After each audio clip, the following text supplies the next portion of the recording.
么做，是不是有点对不起夏主啊？我跟你说啊，第一，有我们直属领导欧阳排长为我们撑腰呢，默认了啊。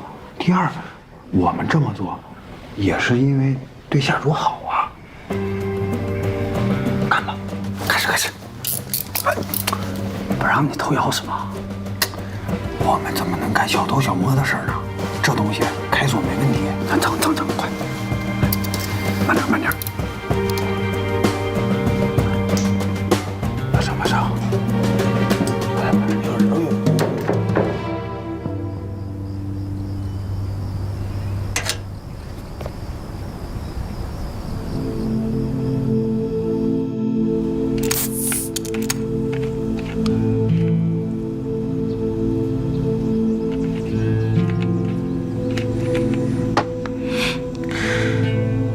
夏主，这件事儿呢，是我让他们去做的。然后呢？对不起啊，夏主，我是为了你好。你知不知道这句“我是为了你好”害过多少人？行，算我多事。我没想这么多，我只是站在排长。见习排长。行，见习，见不见习不重要，你也别把我当排长。我没当。夏主，你要这么聊天就没意思了。那没什么事儿，我就先走了。一班长，到。坐下。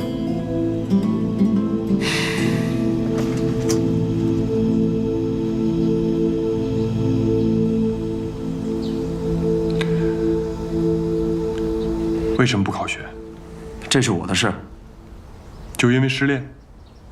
私人问题我可以不回答。行，那你现在能懂我当年为什么是那个态度了吗？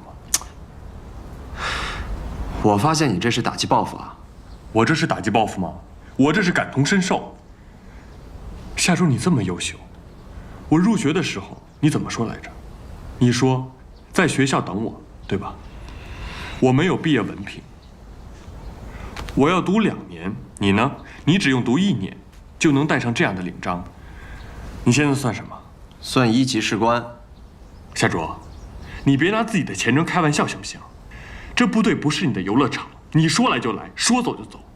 我没有把部队当做游乐场，我要是把部队当游乐场，这门票也太贵了吧？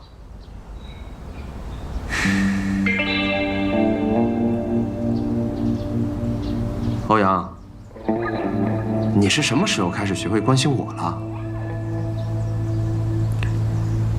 因为我从来没有战胜过你。这和考学有关系吗？不在一个水平线上，不公平。领章不一样，不代表能力不一样。哦，那夏卓，我要提醒你了，聪明可不能吃一辈子，会消化不了的。自信也不能吃一辈子，会营养过剩。行，其实我一直在想，怎么才能打败你。那你想出来了吗？当然想出来了。你就是不敢面对你自己，对吗？你就是不敢面对你爸。你说什么？你就是不敢面对你爸。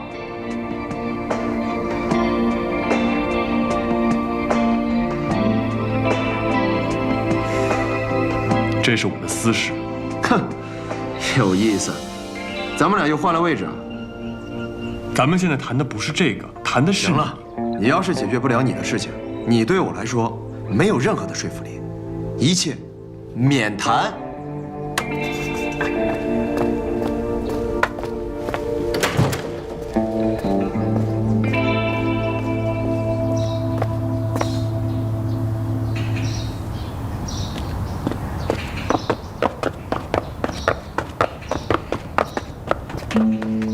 哎，怎么样？刚才还行吗？差一点儿，但也说不上差哪点儿。我觉得行。他脸皮薄，就你刚刚的尺度，刚刚好。我就是怕他回头跟我说，你爱考不考，反正我不理我爸，那我怎么办？不能吧？不至于有言不尽。他做梦应该都没想到会被反杀。我觉得就我们3个人琢磨他一个人，他还能逃得了？谢谢黄医生，谢谢啊。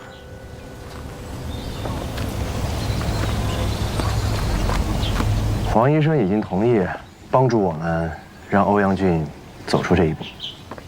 那好事儿啊，咱们就可以积极配合，啊。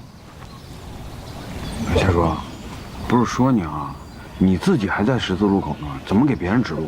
我的事情你们就不用操心了。那天我听了他的演讲，我觉得很好，真的很好。我觉得他离成功就差这一步。行，那就按帮忙说的，我们积极配合呗。现在啊，主要是得好好想想你跟梁洛的事儿。哎，你们真的觉得这个事情能够困扰到我呀？是，主要你跟梁洛也都这么多年了，我们也都清楚怎么回事儿，我们也就是替你担心。对，你就别强颜欢笑了哈，难过你就跟我说说，啊。我可没有难过，我也没有强颜欢笑。我就是在想啊，我希望我在进军校的时候，我的对手成为一个阳光开朗、不再包裹自己的人。兄弟们，一个人好，那不叫好。哎，行，那我们就陪你演出戏呗。莫，你现在是这个。我早这个了啊，我都快雾化了。哎，我今天是第一次打心眼里，很佩服他。不管怎么样吧，除去战友的名分，我们还是同学。你们说我连天安门都开过去了，还有什么地方过不去？哎，那我们接下来实施什么计划？快说说。像欧阳俊这样的人啊，你不能让他觉得是你在帮他，你得让他觉得是他在帮你，然后在他情绪的制高点，咔嚓，完成一记反杀。夏卓，送你4个字：不明觉厉。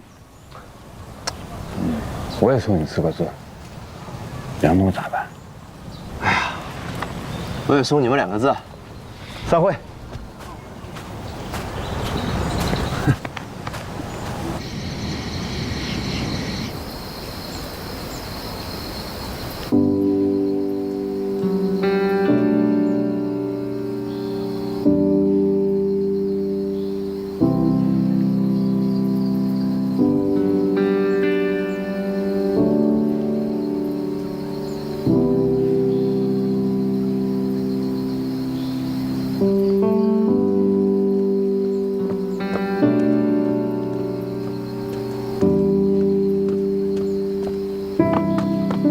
王医生，和欧阳俊聊过了，聊完了，怎么样？还行。黄医生，你说的对，就是应该让他觉得，不是你在帮他，应该让他觉得是他在帮他自己。在他情绪最高的时候，来一记反杀。那就好。心理学是不是还挺奇妙的？确实挺奇妙的。黄医生，真的要谢谢你和黄教授，要不是因为有你们俩，我们根本没有办法成为一名优秀的火箭兵。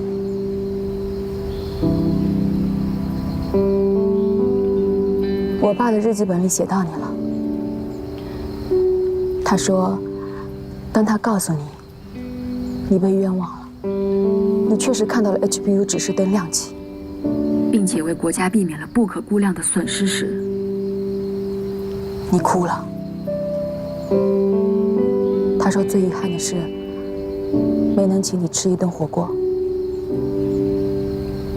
火锅？吃火锅。他说，没有比一个孩子在外面受到委屈之后，吃上一顿家乡菜更能慰藉心灵的事情了。没问题。下次我要见到黄教授，我请他吃。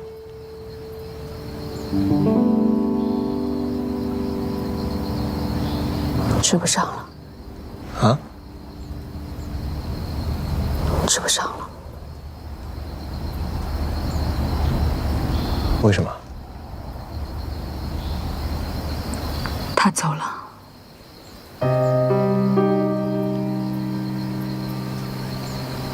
他走了。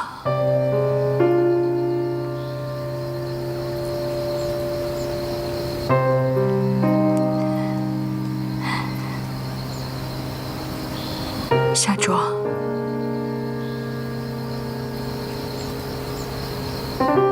我没爸爸了。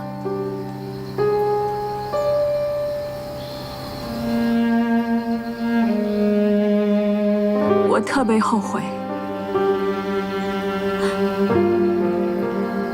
我特别后悔我对他的所有认知，竟然是在我帮他整理遗物时，看他的日记才知道的。他是个天才，绝对的天才，可是他却不知道怎么跟家人相处。而我也愧对心理医生这个职业，我现在才明白，人生没有解不开的心结，尤其是和自己的父亲。可是这种成长，真的太疼太疼了。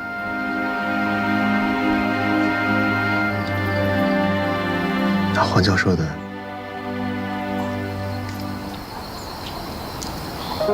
追悼会什么时候？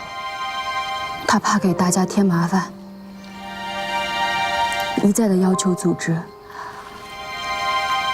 不要开追悼会，一切从简，简单到连讣告都不要发。他说，如果有人问再说，如果没人问，就不挨个通知了。小时候，我不知道我为什么没有妈妈，我就问我爸：“妈妈去哪儿了？”他说：“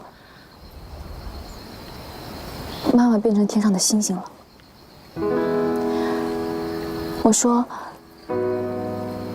那你也会变成天上的星星吗？”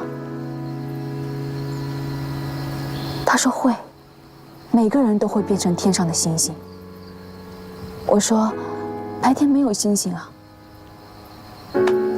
他说：“那就等他变成星星的时候，告诉妈妈，他们晚上变成星星，白天就变成天空中的白云。这样，只要我想他们了，不管是白天还是黑夜，只要我抬头，我就能看见他们。”我说：“那爸爸，你什么时候才会变成星星呢？”他说：“等他变得像阿婆那么老的时候。”我说：“那好，等我也变得像阿婆那么老的时候，我就也变成星星，去找你们。”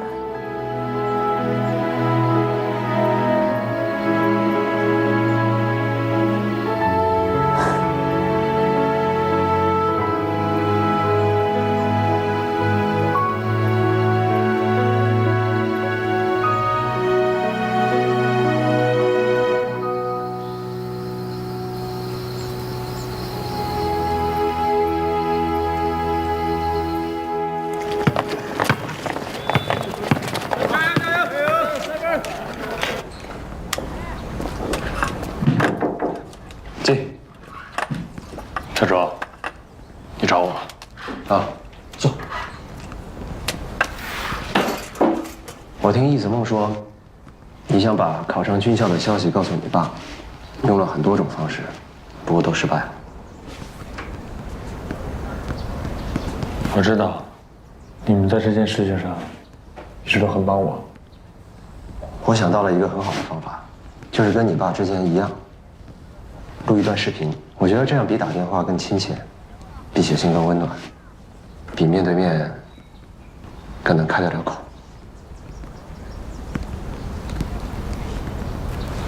不管我们是否接受，我们都在试图帮助彼此。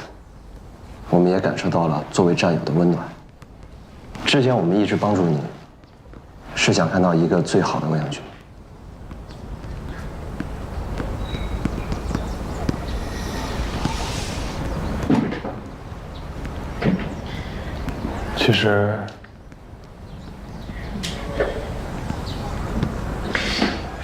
其实之前录视频这个事儿，我有想过，可是我想到别的方法了吗？那就不用想了，这个就是最好的方式。为什么？因为没有解不开的疙瘩，只有来不及的后悔。什么意思啊？我们之间对你的帮助，最应该感谢的就是黄文医生，他让你走出了第一步。最近黄文医生的亲身经历，给了我很大的感触。他怎么了？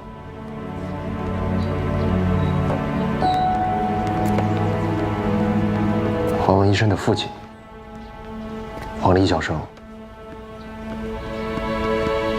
去世了。什么时候的事？我也是昨天晚上才知道这个消息。黄教授的去世对我们每个人来说，是一次沉重的打击，而对整个火箭军来说，是一次重大的损失。而对黄文医生来说，他父亲的去世带给他的是无尽的自责，还有悔恨。他们俩之间也有很深的隔阂，有很多的误解。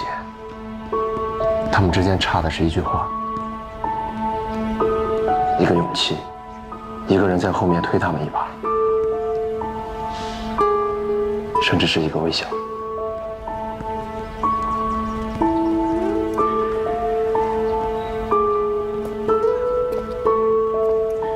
我只想说一句话：黄文医生已经没有机会了，可是你还有。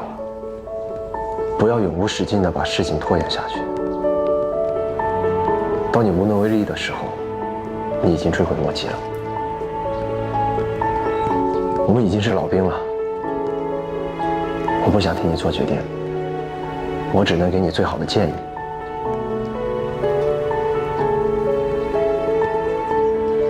我现在就出去，这个屋子就剩你一个人，你做任何事情都是对的。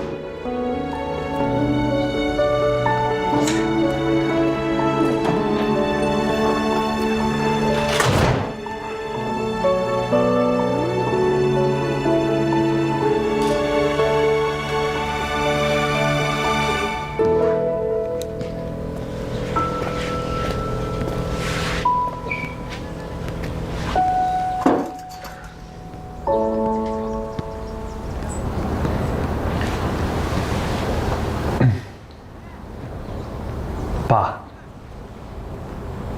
您好吗？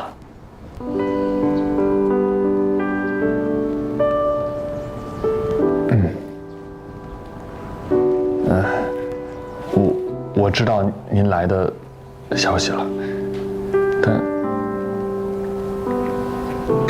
哎呀，算了吧，既然这事儿过去了，那我们就再也不提了，行吗？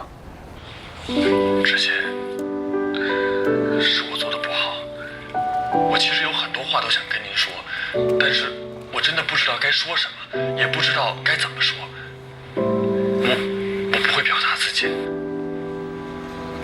对不起爸，可能我自己还没有打开自己的心结。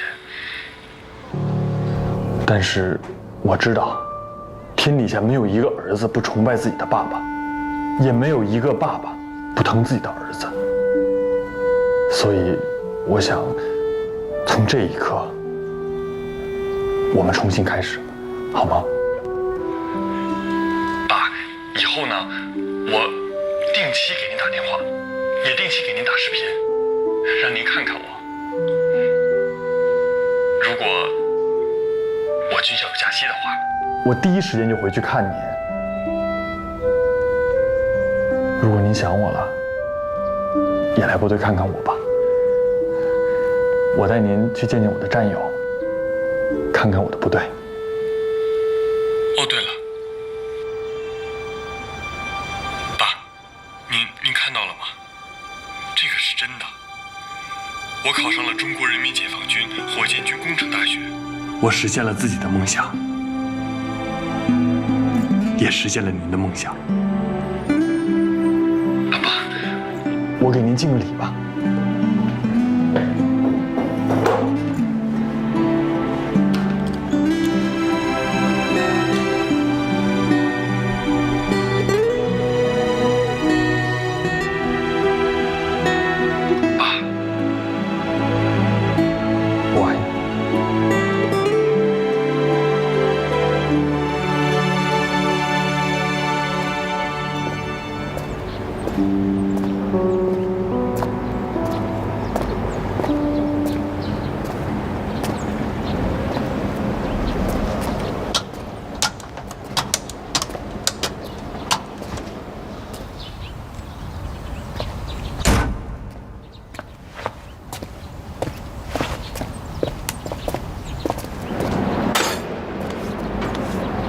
什么时候走啊？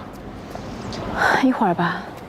这次调回总医院，应该就不回来了吧？有缘就会相见。黄医生，你是个好人，我也不知道该怎么安慰你。是亲人就不会分开，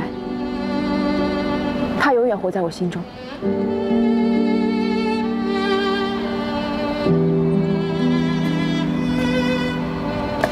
你看，这导弹多美啊！我爸在去世的前一天，还在设计着最新型的导弹。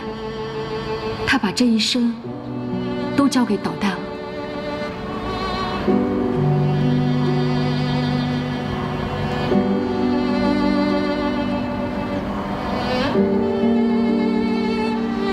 这就是当年我和黄老一块捡修的车。黄医生，等我一下。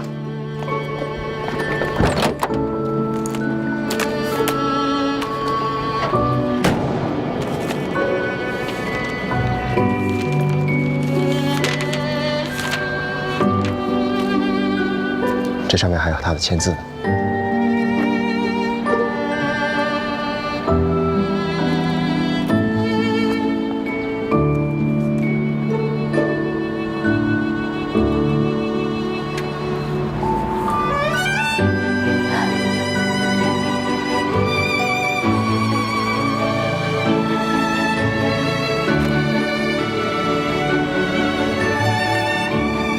后面怎么打算？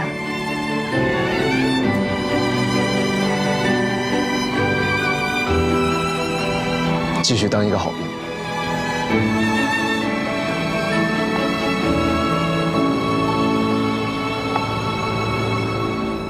一班的，这次长途拉动一定要确保装备万无一失，都给我检查仔细了。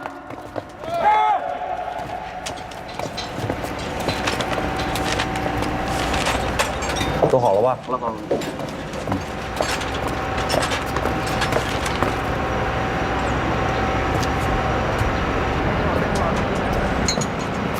二班长，哟，呵呵，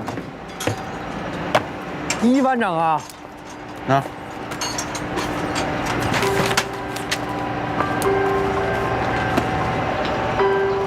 哎，我说，这次你们班可落后了啊！谁说的？嘿嘿，怎么还不服气呢？当然不服了。不服也不好使。以前保养装备这一块全鲤鱼我第二，第一那个姓夏，现在姓夏的走了，我不就成第一了吗？你是吹牛第一吧？啊，谁承认你第一了？谁承认夏卓第一了？我没想过有一天戎装一身，我仰望的蓝天归属于我的灵魂，我双手的长剑筑起坚固的家根。午夜时分，总要有人守着灯，叹气息声，是荣耀回归了星辰。向前冲，我可以不理每一次演练，当战斗用10年、20年。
下去可不行啊！咱们对总分星已经落后了。我差劲了！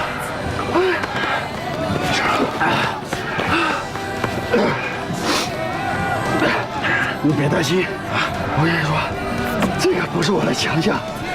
一会儿断那个木头，我第一个上，你跟在我后面，我一定把咱们的总分给追回来。啊！行，不用了，加油！抽一下啊！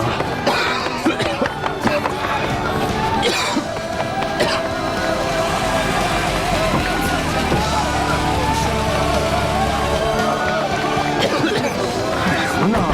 啊，没事吧？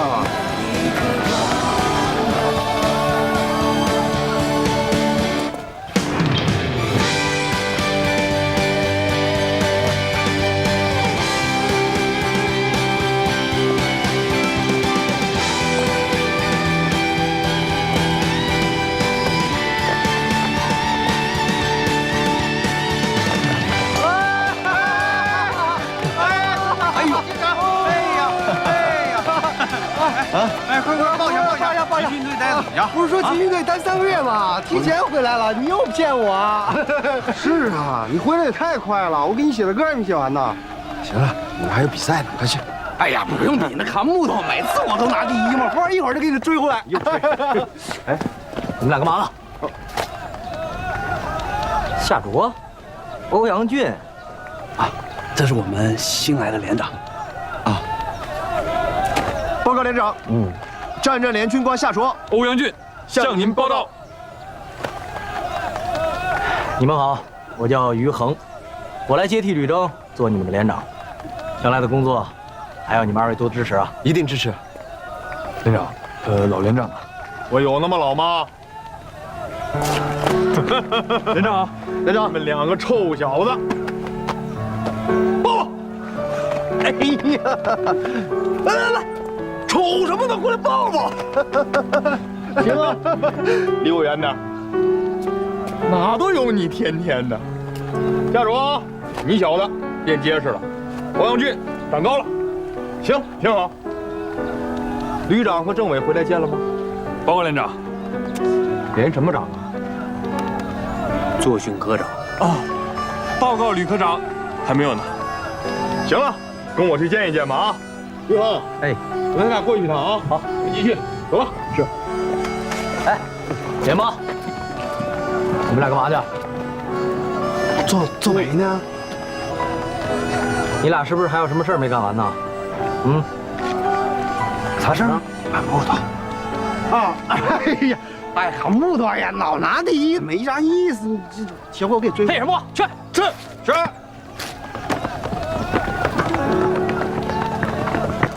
真香！这今年的新茶，我自己啊都没舍得喝。就等你们俩回来，咱们一起喝啊！绝对是好茶啊！这可都是压箱底的货。我来这么多次，谁也没给我拿过呀。是，你是没喝上，你哪次空手回去？你看你，珍惜啊，珍惜啊！别拘束啊，都坐下。是。政委出去学习了，临走的时候还特别交代，说等你们俩回来，务必请你们俩吃顿好的。旅长，不用了。其实我还挺想念连里的饭。对，还有张班长大包子。巧了啊！今天全旅上下都吃包子，就是为了迎接你们两个回来。张班长啊，从昨天就开始准备了。你说你们俩出去1、2年，回来怎么就变生分了呢？啊？你们不知道，你们连长和指导员现在都已经调到旅里了。吕征，作训科长；少帅，宣传科长。2次跟我提转业，让我硬给留下来了。刚才我看见了，于恒连长接替了吕连长。是啊，刚调动完。你说你们俩刚毕业回来，也得给你们俩安排个位置啊！啊？哦，对了，这于恒同志当你们连长，你们没有意见吧？没意见。哦，那就好。哎，你说谁当这个副连长呢？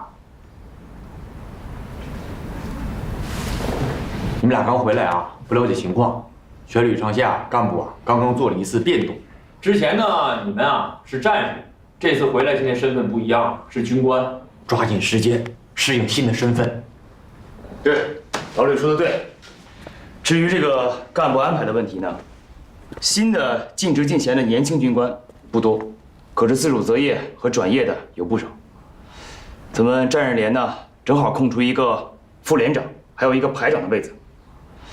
按道理说，战士连虽然是连，可配置上一直都是高配副营，但是我还是希望这个副连长啊是战士连出来的兵，这样可以对连里的情况、对官兵的情况方方面面都比较了解，更方便配合于恒同志啊开展工作。所以呢，经吕决定，就从你们俩中间选择1名出来担任这个副连长，另外1名呢担任发射一排的排长，还是你们原来的排。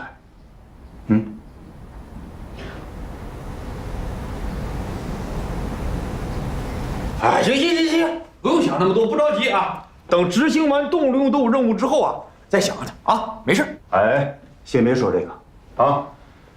今天呢，最重要的任务就是先吃饭，好好收拾一下。明天有重要的任务要宣布啊。是。我安排车送你们回去。旅长，回连里之前，我想去趟领事馆。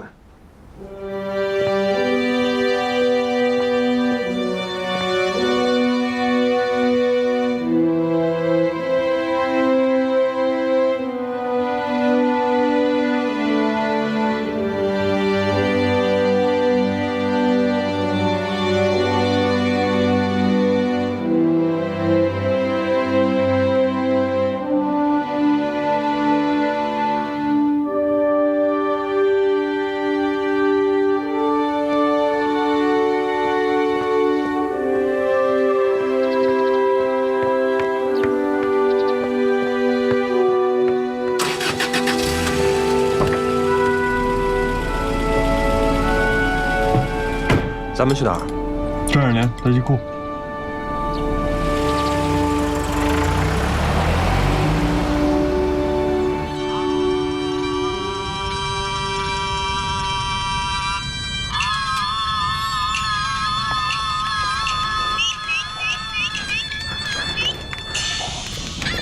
来，哎呦，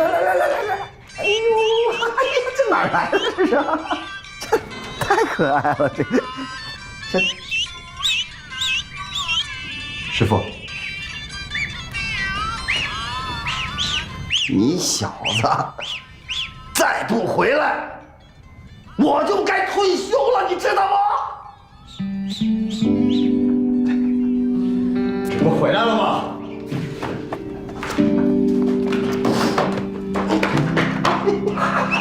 我看看啊，我看看，哎呀，钟会了！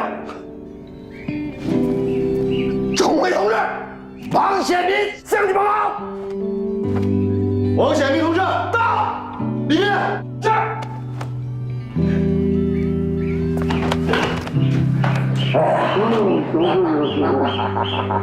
好。我这刚报完到啊，第一个就来看你了。你少来吧，第一个就剩我一个人了，我不第一谁第一呀？是啊，你说时间过得真快，都走了，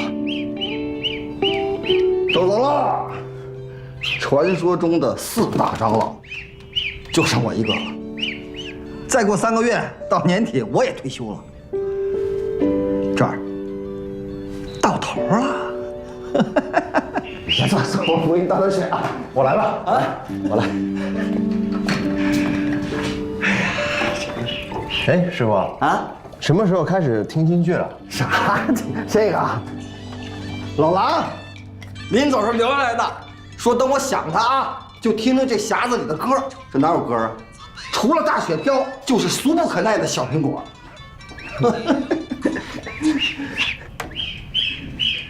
小夏，这怎么回事？这是啊，我托炊事班张班长买的啊，陪陪你。嘿，我告诉你啊，什么叫做心有灵犀一点通，太及时了。我儿子老二，现在正学古诗呢，曲项向天歌，他就问我，说爸呀，说这鹅长啥样啊？我就上网给他找图片、找视频看呗。话说回来，哎呀，老大7岁，老二4岁，跟着我这个大头兵啊，哪儿也没去过，啥也没见过。答应他们去海南玩，好几年了也没去成，亏欠他们了。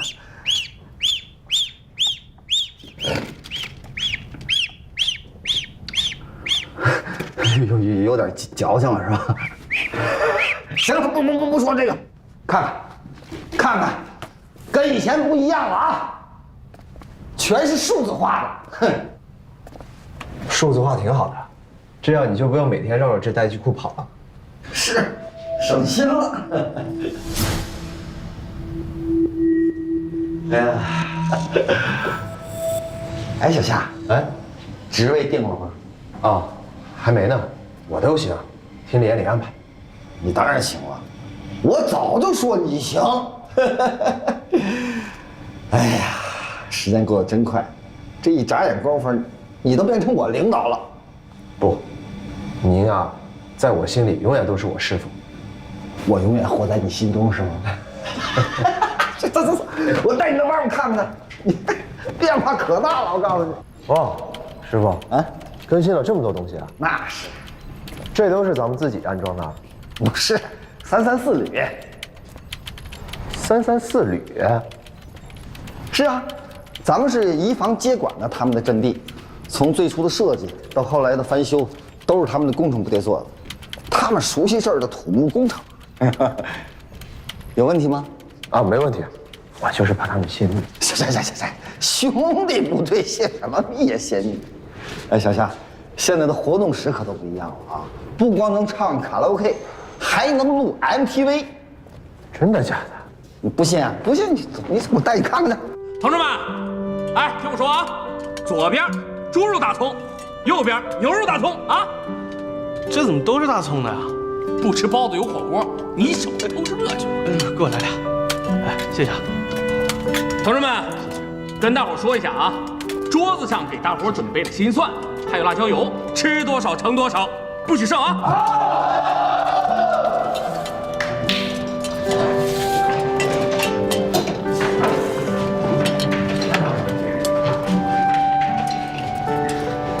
哎，包子来喽！哎，我发现啊，这下属发现中尉的军衔更帅。在我哥们儿，别惦记。人帅还不让人夸呢。喝水，喝水，喝水！来，喝水。哎，不好意思，我知道了，你们才来啊？刚收拾完，还没见过吧？这2位都是咱们战士连的提干战士，夏卓、欧阳俊，刚毕业，今天刚到。这位是咱们新任的指导员，高松同志。指导员好，指导员好。我以前在发射团当指导员，我们见过。对，刚入伍的时候，新兵营你还教过我们政治课呢。